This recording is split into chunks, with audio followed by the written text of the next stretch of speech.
యోహాను సువార్త 8వ అధ్యాయం 5వ అధ్యాయం యోహాను సువార్త 5వ అధ్యాయం యోహాను సువార్త 5వ అధ్యాయము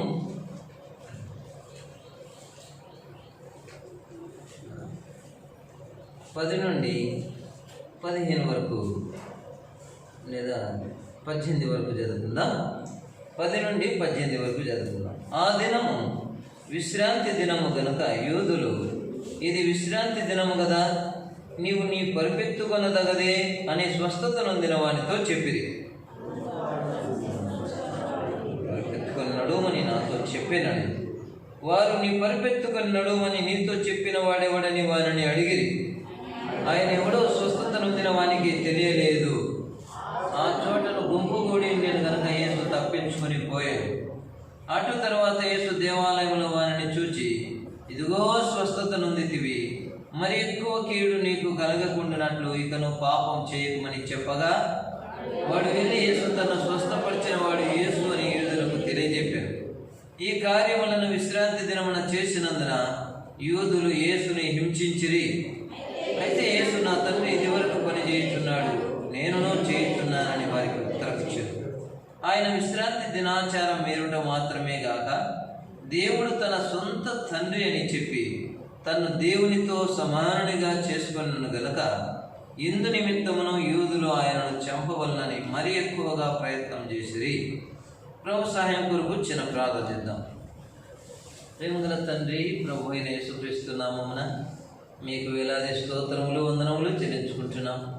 ఇంతవరకు ప్రభు మిమ్మల్ని ఆరాధించడానికి కృపిస్తూ వచ్చారు. వందనాలు అయ్యా. నీ వాక్యం కొరకు వందనాలు, స్తుతులు చెల్లిస్తుంటున్నాం. మా ప్రభు దేవ, నీ అపారమైన ప్రేమ కొరకు వందనాలు. బహుకాలం నుండి పాపంలో పడి ఇంటిమి, మమ్మల్ని చూచావు, మా హృదయాంతరంగమును ఎరిగి దేవా మమ్మల్ని బాగు చేసినావు. ప్రభు మీకు కృతజ్ఞతాస్తుతులు చెల్లిస్తుంటున్నాం. ప్రభు ఐదవ ప్రభు ఈ సమయంలో ప్రభు మీ శరీరం రక్తంలో మేము పాల్పొందనటుండగా నీ వాక్యం ద్వారా మమ్మల్ని ప్రభు సిద్ధపరచుకోవడానికి, సమ్మతిపరచుకోవడానికి సహాయం చేయండి, దయ చూపండి. చదవబడిన వాక్య భాగాన్ని మీ చేతుల్లో పెడుతున్నాం. మా కొరకు ఆశీర్వదించి ప్రభు లూకా 12:12 కోరుకొనొచ్చు వందనములతో యేసుక్రీస్తు ప్రభువును ఆస్తుతించి ప్రార్థించి అడిగి వేడుకుంటున్నాం తండ్రి. ఆ దినము విశ్రాంతి దినం. యేసుక్రీస్తు ప్రభువారు నీ పరిపెత్తుకుని నడువమని చెప్పిన దినం ఏదంట? విశ్రాంతి దినం. అనగా ఆ దినాల్లో విశ్రాంతి దినం అనగా శనివారం అన్నమాట. శనివారం వాళ్ళు ఎంత ఖచ్చితంగా ఉండేవాళ్ళంటే, వాళ్ళు ఏ పని చేయరు. ఎవరైనా పుల్లలు ఏరుకోవడానికి పోయినారనుకోండి, చూస్తే ఏం చేసేవాళ్ళంట? రాళ్ళతో కొట్టి చంపేవాళ్ళంట. ఎంత ఖచ్చితంగా పాటించారు చూడండి వాళ్ళు. ధర్మశాస్త్రాన్ని వాళ్ళు ఎంత ఖచ్చితంగా పాటించారంటే, విశ్రాంతి దినాన ఎవరన్నా ఏదైనా పని చేయడం చూస్తే సరే. మనకి ఇప్పుడు ఆదివారం ప్రభు దినం, మనమైతే ఏం చేస్తామో, మనం నిజంగా మన దగ్గర చంపేపాటి అయితే ఇలా ఒక్కరు కూడా కూర్చుండేవాళ్ళు కాదు. అందరం చనిపోతుంది ఇప్పటికి. ఎన్ని ఆదివారాలు మనం నిర్లక్ష్యం చేస్తామో కదా. ఎన్ని ఆదివారాలు ఎన్నెన్నో పనులు చేసుకుంటాం. ఏం లెక్క లేటంటే అన్న బంతలు ఉతికొచ్చిన అన్న, ఒక బంతలు ఉతికే తినమంట, బట్టలు ఉతికే తినమంట ఆదివారం. ఇంకా పిక్నిక్ పోయే దినము. అట్లా కాదు, ఆదివారం ఏంటంట, శిష్యుడైన యోహాను ఏమన్నాడు? ప్రభు దినమందు నేను ఆత్మవశుడనై ఉండగా. ప్రభు దినంలో ఏముండాలి? ఆదివారం సాయంకాలం ఒకసారి 2 సార్లు పిల్లలతో పాటు క్రికెట్ ఆడుతూ ఉంటే, ఇంత చెప్పి ఆదివారం ప్రభు దినము, గణపరచవలసిన దినము, ఈ ఆదివారం వీళ్ళతో ఆడడం ఏంది అని అనిపించింది. అమ్మో, ఆదివారాన్ని చూడు మనం ఎట్లా ఉపయోగించుకుంటాం. ఆదివారం అది ఘనమైనదిగా ఇచ్చాలి, ప్రతిష్ఠితమైనదిగా ఇచ్చాలి కదా. ప్రభుదినం అంది ఎట్లుండాలంట? ఆత్మవశులముగా ఉండాలి, ఆరాధించాలి, బలలో పాల్పొందాలి. ఇంకా అయిపోయి ఇంటికి పోతానే అయిపోయిందా? అక్కడ కూడా ఈ దినమంతా కూడా దేవుని సన్నిధిని అనుభవించినట్లుగానే ఉండాలి. ఏప్రిల్లో అయితే ఇంకా దైవజనుడు భక్ష్యం గారు ఉన్న దినాల్లో ప్రొద్దున కుటుంబ ప్రార్థన అయిపోతానే ఇంకా ఆరాధన ఆరంభిస్తే సాయంకాలం 4 గంటల వరకు ఆరాధన, తర్వాత సువార్త చేసేవాళ్ళు వచ్చి భోజనం చేస్తుండగానే ఫస్ట్ బెల్ కొట్టేవాళ్ళు సువార్త గుడికి. సువార్త గుడికి అంటే అది 9, 10 అయ్యేది.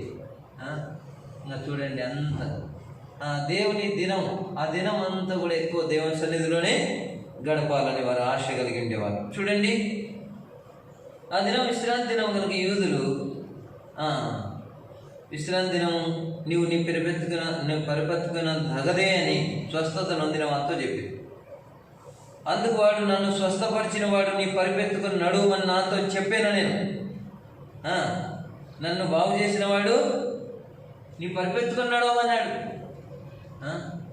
మనం అట్లా సమాధానం చెప్పగలుగుతామా? ఎందుకు నువ్వు మందిరానికి పోతున్నావు అంటే ఏం చెప్తామో? నా పాపాలు క్షమించిన ఆయన నేను ఆరాధన చేయాలి, ఆయన నాకు చెప్పాడు, ఆయన చెప్పింది నేను చేస్తున్నా. ప్రభు చెప్పింది మనం చేసే అనుభవంలో ఉండాలన్నమాట. అప్పుడే గొప్ప కార్యాలు, ఆశ్చర్య కార్యాలు. అదే చెప్తున్నాడు వాళ్ళతో. ఎందుకు ఇట్లా మీరు ప్రతి ఆదివారం మందిరానికి పోతున్నారంటే ఏమని చెప్తారు? ఆ ప్రభు నా పాప పరిహారం కొరకు శిలువలో బలయ్యాడు, రక్తం దాల్చాడు, ఆయనే చెప్పాడు ఆదివారం విశ్రాంతి దినము, ప్రభు దినము, ఆరాధించాలి కనుక ఆయన మాటే నేను వింటా. చూడండి, వారు నీ పరిపెత్తుకుని నడవమని నీతో చెప్పిన వాడెవడని వాడిని అడిగిరి. ఆయన ఎవడో స్వస్థత నొందిన వానికి తెలియలేదు. ఆ చోటను గుంపు కూడి ఉండేను కనుక యేసు తప్పించుకొని పోయాడు. అటు తర్వాత యేసు 14వ వచనం అందరం కలిసి చదువుదాం. చూడండి, 14వ వచనం. బల్ల కొరకు బల్లలో పాలు పొందక ముందుగా ఈ వచనాన్ని మనం జ్ఞాపకం చేసుకుందాం. అటు తర్వాత యేసు దేవాలయంలో వానిని చూచి, ఇదిగో స్వస్థత నొందితివి, మరి ఎక్కువ కీడు నీకు కలగకుండునట్లు ఇకను పాపం చేయకుమని చెప్పగా.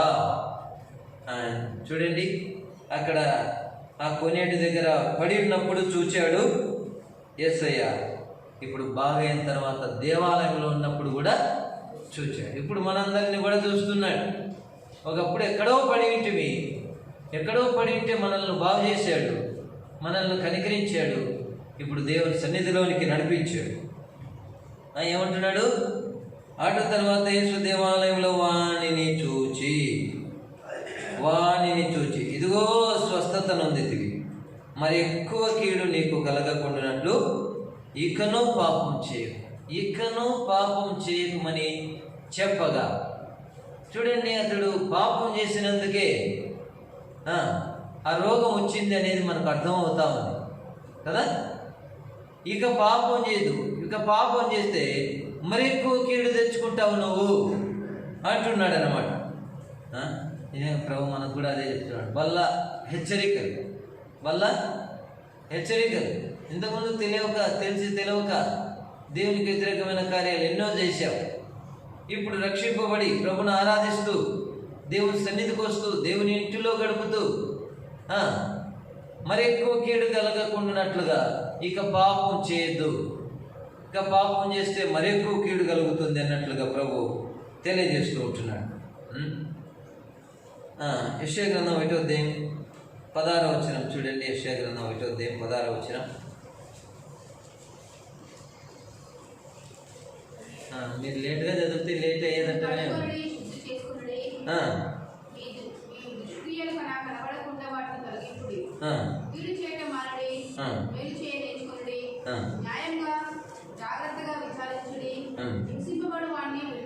సార్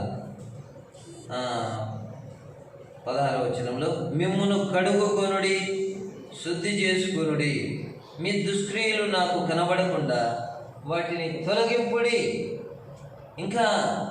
ఇంకా ప్రభుకి ఏవైనా దుష్క్రియలు కనిపిస్తున్నాయా మనలో? ఇంకా దేవునికి వ్యతిరేకమైన కార్యాలు ఏమైనా కనిపిస్తున్నాయా?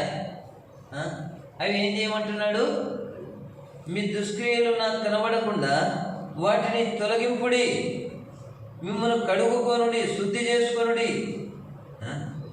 ఈ చేతుల గురించి యాకోబు పత్రికలో ఉంది కదా, మీ చేతులు బాగుగా కడుగుకొనుడి. చూడండి, బాగుగా కడుగుకొనుడి అని చెప్తుంటున్నాడు. మీ చేతులు బాగుగా కడుగుకోండి. ఎన్నో వచనం?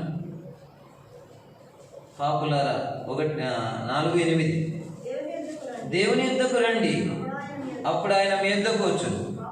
పాపులారా మీ చేతులను శుభ్రము చేసుకొనుడి, ద్విమనస్కులారా మీ హృదయములను పరిశుద్ధపరచుకొనుడి. చేతులను శుభ్రం చేసుకోండి అన్నాడు యెషయా గ్రంథంలో. మిమ్మను కడుగుకొనుడి, శుద్ధి చేసుకొనుడి. చూడండి, బల్ల ఏం చూపిస్తూ ఉందంటే ఇది పాప క్షమాపణ నిమిత్తం చిందింపబడుతున్న నా నిబంధన రక్తము అని ప్రభు సెలవిచ్చాడు. కనుక పాప క్షమాపణ, ప్రభువా నన్ను క్షమించయ్యా, నీ రక్తంతో నన్ను కడుగు ప్రభువా, గత వారం అంతట్లో ఎక్కడ నిన్ను దుఃఖపెట్టానో, తెలిసి తెలియక మరి ఎక్కడ తప్పిపోతునో, ఎక్కడ ఇహలోక మాలిన్యం నాకు అంటిందో నన్ను క్షమించు, నీ రక్తంతో కడుగు అని మనం ప్రభు సన్నిధిలో ప్రార్థన చేసుకొని ప్రభు రక్తంలో కడగబడిన వారమై విజయం కోరుకొనుచు ప్రభు బలలో యోగ్యంగా పాల్గొందాం. మీ దుష్క్రియలు నాకు కనబడకుండా వాటిని తొలగింపుడి. యోహాను సువార్త 8:11 కూడా మాట చెప్తున్నాడు. చూడండి, యోహాను సువార్త 8:11. ఆమె లేదు ప్రభువా నేను. అందుకు యేసు, నేను నీకు శిక్ష విధింపను, నీవు వెళ్ళి ఇక పాపము చేయకుమని ఆమెతో చెప్పాను. ఇక పాపం చేయొద్దు. చాలామంది ఏమనుకుంటున్నారంటే ఈ క్రైస్తవులు పాపాలు చేస్తారు, ఒప్పుకుంటారు అనేది వాళ్ళ హృదయంలో ఓడిపోయింది. వాళ్ళ పాపాలన్నీ క్షమిస్తాడట అనుకుంటూ ఉంటారు. వాక్యం ఏం చెప్తా ఉందంటే తెలిసి తెలియక చేసిన పాపాలన్నీ క్షమించాడు యేసయ్య సిలువలో రక్తం గార్చి. ఇక ఏమంటున్నాడు, ఇక పాపం చేయొద్దు అంటున్నాడు. పాపం నుండి విడిపిస్తూ ఉన్నాడు యేసయ్య. ఏం చేస్తున్నాడు? పాపము నుండి విడిపిస్తూ ఉన్నాడు. పాప బంధకముల నుండి విడుదల కలిగిస్తున్నాడు. నీవు నా కట్లు ఇప్పి ఉన్నావు, పాపపు కట్లు ఇప్పి ఉన్నావు. అందుకే చెప్తున్నాడు, నీవు వెళ్ళి ఇక పాపము చేయకుము, నీవు వెళ్ళి ఇక పాపం చేయొద్దు. చూడండి, రోమీయులకు రాసిన పత్రిక 6వ అధ్యాయం 12వ వచనం, 11 కూడా చదువుదాం. అటువలే మీరును పాపం విషయమై మృతులుగాను.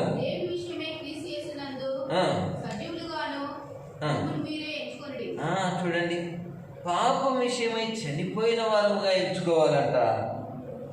దేవుని విషయంలో సజీవులుగా మిమ్మల్ని మీరు ఎంచుకోండి. 12వ వచనం. కాబట్టి లోబడినట్లుగా చావునకు లోనైన మీ శరీరమందు పాపమును ఏలనీయకుడి. 13లో ఉంది, పాపమునకు అప్పగింపకుడి. పాపమును ఏలనీయద్దు, పాపమునకు అప్పగించద్దు. ఇంకేం చేయాల? దేవునికి అప్పగించుడి. 13 చివరిలో ఉంది, మీ అవయవములను నీతి సాధనములుగా దేవునికి అప్పగించుడి. చూడండి, కనుక మీ శరీరమందు పాపమును ఏలనీయకుడి. ఇక ఎక్కువ కీడు తెచ్చుకోకుండానట్లు ఇంకా పాపం చేయొద్దు అని ప్రభు సెలవిస్తూ ఉంటున్నాడు. కనుక దేవుని వాక్య ప్రకారము మరి ఒకప్పుడైతే పాపంలో పడి ఉంటిమి, ప్రభు మనల్ని కనికరించాడు. మనల్ని బట్టి దేవుని నామం దూషింపబడకూడదు. మనల్ని బట్టి దేవుని నామం మహిమపరచబడాలి. మనల్ని బట్టి దేవుని నామము మహిమపరచబడాలి. మన జీవితం మార్చబడినట్లుగా అనేకులు మనలో క్రీస్తును ధరించుకున్న అనుభవాన్ని చూడగలగాలి. అప్పుడే ప్రభువుకు మహిమ కలుగుతుంది. అట్లా కాకున్నట్లయితే కనుక పాపం విషయమై మృతులుగా ఎంచుకోవాలని. ఏదైనా ఒక తప్పు చేయడానికి ఎవరైనా మనల్ని ప్రేరేపిస్తుంటే ఈ విషయమై నేను చచ్చిపోయాను అని. దైవజనుడు భక్సింగ్ గారని కొంతమంది చెప్తారు, మరి డీల్ మూడు ఇంకోరు చెప్తారు. ట్రైన్లో పోతున్నారంట, కింద కూర్చున్న వారు పేకాట ఆడుతున్నారంట, పైన కూర్చున్నారంట బ్రదరు. ఏం చేసినారంట, కిందోళ్ళు పిలిచినారంట, రండి మీరు కూడా మాతో పాటి ఈ పేకాట ఆడుతున్నారు. అప్పుడు ఆయన అన్నాడంట, నాకు చేతులు లేవు అన్నాడంట. అందరూ ఆశ్చర్యపోయినారు. చేతులు లేవా? అగో చేతులు అవి కాదా అంటే, ఇవి నావి కాదు అన్నాడంట. మనం అటు చెప్తామా? ఇవి నావి కాదంటే ఇంకెవరివి అన్నాడు. ఇవి యేసయ్య రక్తం ఇచ్చి కొన్నాడు. యేసయ్య రక్తం ఇచ్చి కొన్నాడు. ఈ చేతులు ఆయనవి. మనం ఎప్పుడు చెప్పం. తాగుబోతులతో కూర్చొని తాగమంటే తాగుతాం. కొంతమంది జరదా మన ఊరికి పోతే అంటా ఉంది. అప్పుడైతే కూర్చొని జరదా వేసుకుంటే 2 నెలలు అవుతుంది. ఆమె రక్షింపబడి 18-19 సంవత్సరాలు అవుతుంది. ఏమంటుంది? 2 నెలలు అవుతుంది జరదా వేసుకోవడం. 2 నెలలు అవుతుంది అంటే ఇంతవరకు ఏం చేసింది? ఇంతవరకు చూడండి. ఇక ఎన్ని పాపం చేయొద్దు అని ప్రభు చెప్తే ఏం చేస్తున్నారు? పాపం చేస్తూనే ఉంది. పాపము ఏలుతా ఉంది. దేవుడు మనకు కృప ఇవ్వాలి. ప్రభా, ఈ విషయంలో నేను చచ్చిన వాడను అనుకోవాలి. ఈ విషయంలో నేను చచ్చిన వాడను, నేను క్రీస్తు యేసునందు సజీవుడను. కాబట్టి శరీర దురాశలకు లోబడినట్లుగా చావనకు లోనైన మీ శరీరమందు పాపం ఏలనీయకుడి. ఒకప్పుడు పాపంలో పడి పొర్లుతూ ఉంటివి. బహుకాలం నుండి పాపంలో పడి ఉంటివి. యేసయ్య నిన్ను కనికరించాడు, ప్రేమించాడు, క్షమించాడు, రక్షణ ఇచ్చాడు. మరలా ఆ పాపం ఇక పాపము చేయొద్దు. ఇక పాపం చేస్తే ఇంకెక్కువ కీడు. ఎందుకు ఇంకెక్కువ కీడు అంటున్నాడు? తెలిసి చేసిన వానికి అనేకమైన దెబ్బలు తాగలు కదా. లూకాసు వార్త 12వ అధ్యాయంలో ఆ మాట ఉంటుంది. ఏమంట? అనేకమైన దెబ్బలు మనం తినకూడదంటే ఏం చేయాలి? ఇక పాపము చేయకూడదు. పాపమును ఏలనీయకుడి. ఏదైనా పాపం మనల్ని ఏల్తా ఉందా? ఇది లేకపోతే నేను బ్రతకలేను అనుకుంటున్నామా? దీని కొరకు అవసరమైతే దేవుణ్ణైనా పక్కన పెట్టేస్తా అనుకుంటున్నామా?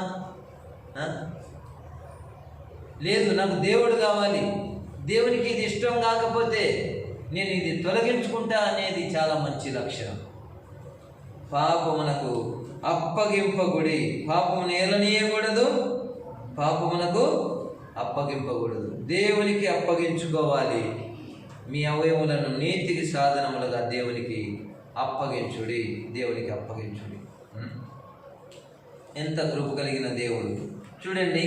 ఈ మొదటి యోహాను పత్రిక 2వ అధ్యాయం 1వ వచనం. నా చిన్న పిల్లలారా, మీరు పాపం చేయకుండుటకై ఈ సంగతులను మీకు రాయించున్నాను.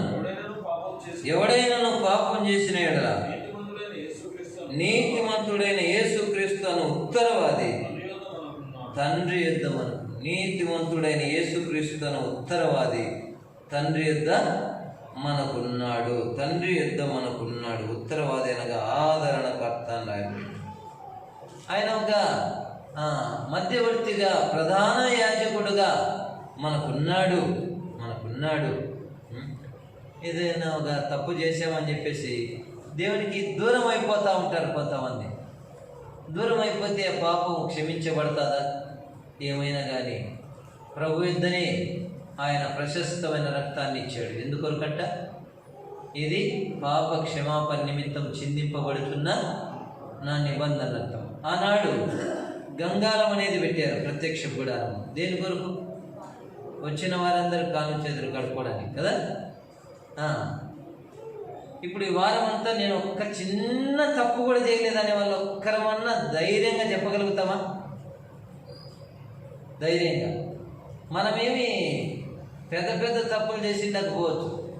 ఏదో మాటలోనో, అనవసరంగా కోపగించుకోవడంలోనో, ఏదో చెడ్డ మాటనో, ఇంకా ఏదో మొత్తానికి ఒక మరక మనం మాపుకోవాలని బట్టలు మాపుకోం. కానీ ఈరోజు సాయంకాలం అయిపోయేసరికి ఏమవుతాయి? మార్చిపోతాయి. కనుక ప్రభు రక్తం, నీతిమంతుడైన క్రీస్తు ఆ తండ్రి యొద్ద మనకున్నాడు. ప్రభువా క్షమించయ్యా, ఇంకా ఈ బలహీనత, ఇంకా ఏ విషయంలో తప్పవుతున్నావు క్షమించు, రక్తంతో కడుగు అని ప్రార్థన చేసుకుంటూ ప్రార్థన పూర్వకంగా ప్రభు బలలో మనము పాల్పొందుదాం. ఒక్క మాట చదివి మనం ముగించుకుందాం. చూడండి, ఫిలిప్పీలకు రాసిన పత్రిక మొదటి అధ్యాయము 5-6 కలిసి ఉంటున్నది. ఫిలిప్పీలకు రాసిన పత్రిక మొదటి అధ్యాయము 5-6 కలిసి ఉంటున్నది. చూడండి, 3-6 కలిసి ఉంది కదా, అందరం కలిసి చదువుకుందాం. మొదటి దినము నుండి ఇది వరకు సువార్త విషయంలో మీరు నాతో పారివారై ఉండుట చూచి మీలో ఈ సత్క్రియను ఆరంభించిన వాడు యేసుక్రీస్తు దినం వరకు దానిని కొనసాగించునని రూఢిగా నమ్ముచున్నాను గనుక మీ అందరి నిమిత్తం నేను చేయు ప్రతి ప్రార్థనలో ఎల్లప్పుడూ సంతోషంతో ప్రార్థన చేయొచ్చు. నేను మిమ్మల్ని జ్ఞాపకం చేసుకున్నప్పుడెల్లను నా దేవునికి కృతజ్ఞతాస్తుతులు చెల్లించుతున్నాను. ఇందులో మనం గమనించవలసిన మాట ఏంటంటే, మీలో ఈ సత్క్రియను ఆరంభించిన వాడు యేసుక్రీస్తు దినం వరకు దానిని కొనసాగించును. చూడండి, సత్క్రియను ఆరంభించబడింది, రక్షణ పొందాం, పాపక్షమాపణ పొందాం. ఎన్ని రోజులు? యేసుక్రీస్తు దినం వరకు మనం ఏం చేయాలి? దేవుడే కొనసాగించును అని రాయబడి, కొనసాగించును. నీ పాపములు క్షమించబడినాయి, ఇక వెళ్ళి ఇకనో పాపం మరి ఎక్కువ కీడు నీకు కలగకుండునట్లు ఇకను పాపం చేయకుమని చెప్పగా. ఇంకొక మాట చదువుదాం. చూడండి, 1 కొరింథీ 15వ అధ్యాయం, కొరింథీయులకు రాసిన మొదటి పత్రిక 15వ అధ్యాయం. ఏం చెప్పాలి? చెయ్యకుడి అని చెప్తున్నాము, మళ్ళీ ఏమంటున్నాం? నీతిమంతుడైన క్రీస్తు తండ్రి వద్ద ఉన్నాడు. ఏదో చిన్న మరక పడిందని ఉతుక్కోకుండా ఉంటామా? మళ్ళీ వేసుకోమా బట్టలు? మరక పడితే ఏం చేస్తాం? మళ్ళీ కడుక్కుంటాం. అందుకు నీతిమంతుడైన క్రీస్తు ఎక్కడున్నాడు? తండ్రి వద్ద మనకున్నాడు. ఒకవేళ ఖచ్చితంగా చెప్పాను అనుకోండి, నేనే కానీ ఏమని, ఈ వారంలో ఎక్కడైనా చిన్న తప్పు చేసిన బలలో పాలు పొందకండి అన్నాం అనుకోండి, ఏం చేస్తారు? ఒక్కరన్నా పాలు పొందుతారు? ఒక్కరు కూడా చేయలేం ధైర్యంగా. కనుక ఆయనే కొనసాగించేవాడు. చూడండి, ఇప్పుడు 1 కొరింథీ 15:33-34 రెండు చదువుకుందాం. మోసపోకుడి, దుష్ట సాంగత్యం మంచి నడవడిని చెరుపును, నీతి ప్రవర్తన గలవారై మేల్కొని పాపం చేయకుడి. దేవుని గురించిన జ్ఞానం కొందరికి లేదు, మీకు సిగ్గు కలుగుటకై ఇట్లు చెప్పుచున్నాను. చూడండి, మోసపోకుడి, దుష్ట సంగతి మంచి నడవడిని చెరుపు, నీతి ప్రవర్తన గలవారై మేల్కొని పాపము చేయకుడి. నీతి ప్రవర్తన గలవారుగా జీవించండి, పాపము చేయకండి. దేవుని గురించిన జ్ఞానం కొందరికి లేదు. మళ్ళా ఆ మాట ఎందుకు చెప్పాడు? ఏం కాదు, క్షమిస్తాడు అనుకుంటే చేసేవాళ్ళు కొంతమంది ఉంటారనేమో కదా. దేవుని గురించిన జ్ఞానం కొందరికి లేదు. కనుక యోహాను సువార్త ఆ మాట చదువుకొని మనం యోహాను సువార్త 5వ అధ్యాయం 14వ వచనం. అటు తర్వాత యేసు దేవాలయంలో వానిని చూచి, ఇదిగో స్వస్థత నొందితివి, మరి ఎక్కువ కీడు నీకు కలగకుండానట్లు ఇకను పాపం చేయకమని చెప్పగా. సరైన రీతిగా ప్రార్థన చేసుకుందాం. ఇంకా ఎక్కడైనా పాపం మనల్ని ఏళ్తా ఉందా? పాపం విషయమై మృతులుగా చేసుకోలేకపోతున్నామా? పాపం విషయంలో చచ్చిన వారముగా ఉండాలి. నీతి విషయంలో, క్రీస్తు విషయంలో సజీవులముగా బ్రతికిన వారముగా ఉండాలి. ప్రార్థన చేసుకుందాం.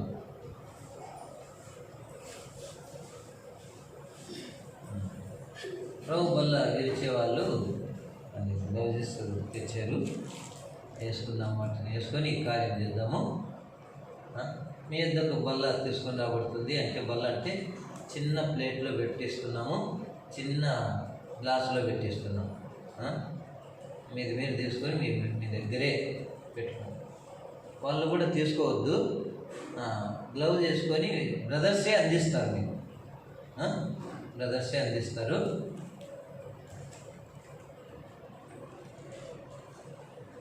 కానుక పెట్టే కూడా ఓపెన్ పెడతాం ఈరోజు. మీరు కానుక పెట్టడానికి కూడా చేయకండి. ఓపెనే పెడదామన్న తలంపు వచ్చింది, ఏమనుకోకండి. అది ఓపెనే ఉంటుంది. మీరు వేసేది ఎవరు చూడరు, కానీ ఏసఐ చూస్తాడు. మీ చేయి అక్కడ కూడా తగలకూడదని. మళ్ళీ అయిపోతానే వెళ్ళిపోకండి. మూడో వర్తమానం ఏం లేదు. బల్ల దగ్గర ప్రార్థన, ముగింపు ప్రార్థన, ఆశీర్వాద ప్రార్థన తీసుకొని వెళ్ళండి.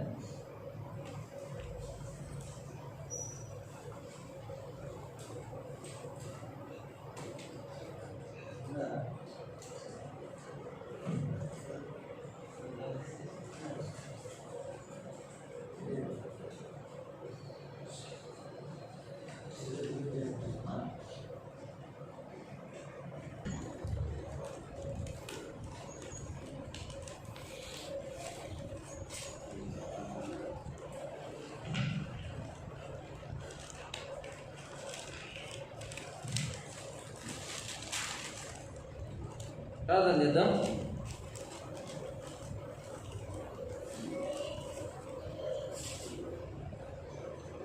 విన్న వాక్యానుసారంగా అది పరీక్ష చేసుకుంటూ ఉండండి.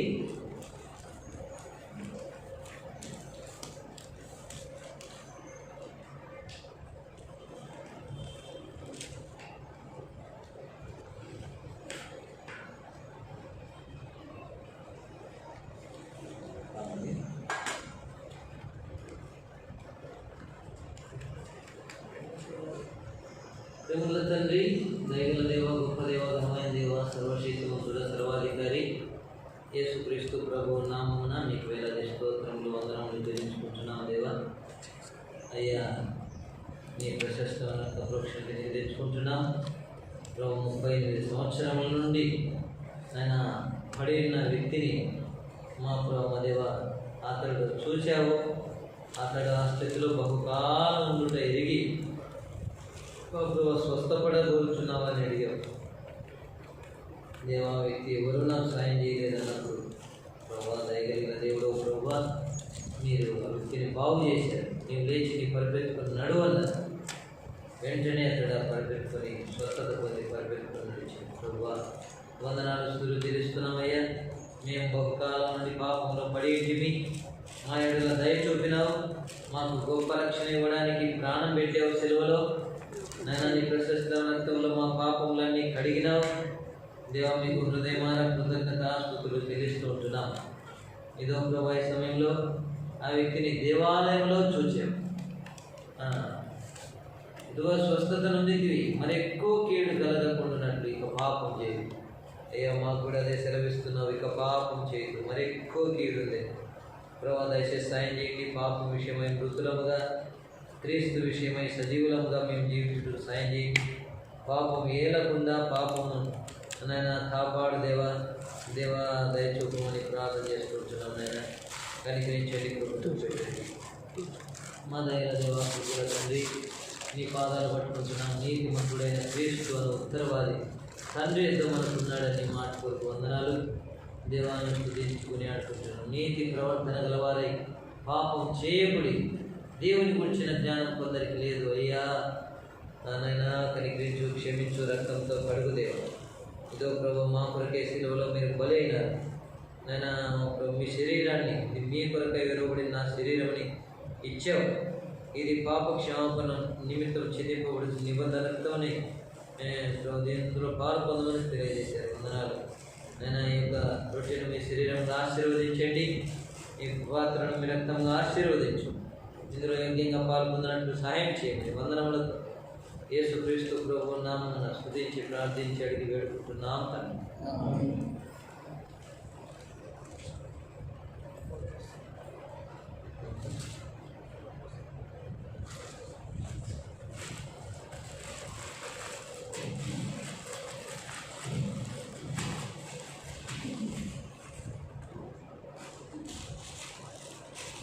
నేను మీకు అప్పగించిన దానిని ప్రభు వలన పొంది తిని ప్రభు అయిన యేసు తాను అప్పగింపు ట్రేలు తీయండి.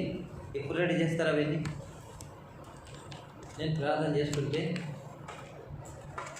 ప్లేట్స్ పెట్టేసేయండి త్వరగా.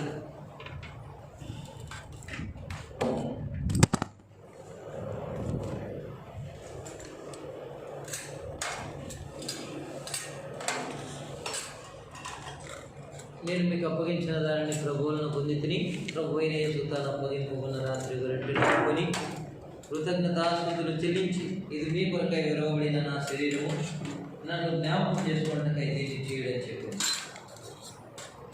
దయచేసి ఎవరైతే దేవుని వాక్యానుసారంగా ప్రభు రక్తంలో కడగబడ్డారో బలలో పాల్గొనడానికి సిద్ధంగా ఉన్నారో మీ కుడి హస్తం కనిపించే విధంగా ఎత్తి చూపండి. ప్రభు బల్ల మీ ఎందుకు వచ్చినప్పుడు చిన్న ముక్క మాత్రమే తీసుకొని మీ ప్రక్కన చేయించిన వారికి రహస్య అందిస్తారు.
దయచేసి మీ కుడి హస్తం కనిపించే విధంగా ఎత్తి చూపండి.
ప్రార్థిద్దాం.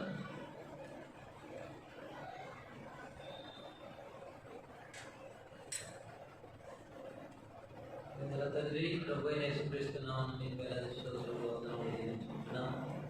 ప్రభు ఆయన శరీరంలో పాల్గొని భాగ్యించారు ఉన్నారు. పాత్ర కొరకు కృతజ్ఞతాస్తుతులు చెల్లిస్తున్నాం. పాత్రను రక్తంగా ఆశీర్వదించు.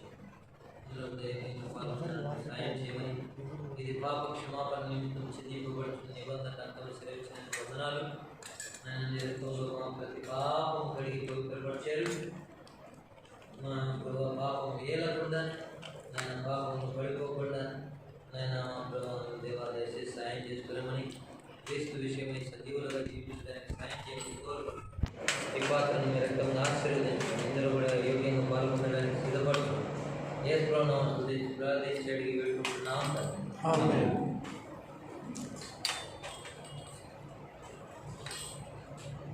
ఆ ప్రకారమే భోజనమైన ఆయన పాత్రను ఎత్తుకొని పాత్ర నా రక్తం వలన కొత్త నిబంధన మీరు దీంట్లో త్రాగునప్పుడెల్లా నన్ను జ్ఞాపకం చేసుకున్నట్లకై దీన్ని చేయడం చెప్పాను. దయచేసి ఎవరైతే సిద్ధంగా ఉన్నారో వారు పాత్రలు కూడా పాల్పొందడానికి మీ కుడి హస్తం కనిపించే విధంగా ఎత్తి చూపండి.